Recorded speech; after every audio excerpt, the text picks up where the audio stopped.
God, you guys are sick and twisted.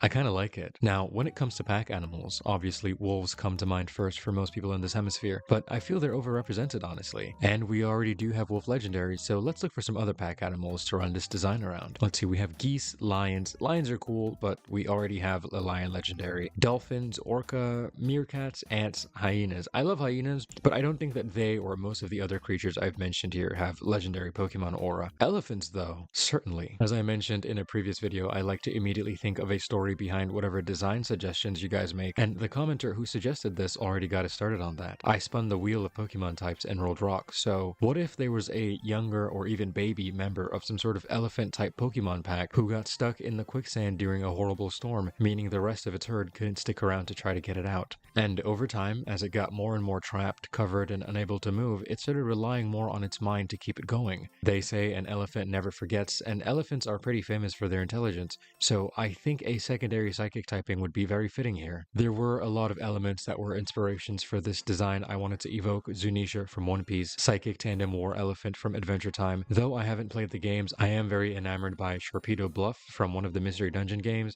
as well as generally any large mountainous or rock formations that look like creatures or other people, leading to various local myths developing around them. It had to be pink, and I had to have some of that still be visible because pink elephant as a phrase is packed full of various cerebral or psychological meanings. It can allude to drunken hallucinations or to the pink elephant paradox. It truly is so perfect for a psychic type, and of course, a lot of psychic types are already this sort of pinky purpley color range. I also had to think of how to express that a creature that can't move, make noise, or do much of anything really is incredibly powerful, and I think having its psychic abilities affect its surroundings to an incredible degree is a pretty effective way to do that, and I do so love the imagery of floating islands. So perhaps nearby trees, large boulders, etc. would be affected by its psychokinetic aura, which, could be a name for its ability that I haven't yet thought up. And to further drive home the sort of awakening of this creature into legendary status, we gave it, more than a third eye, but also borrowed the symbolism of the Hamsa, which spans across multiple religions and cultures. Like this thing, despite being static somewhere, would be a global presence and influence, and voila.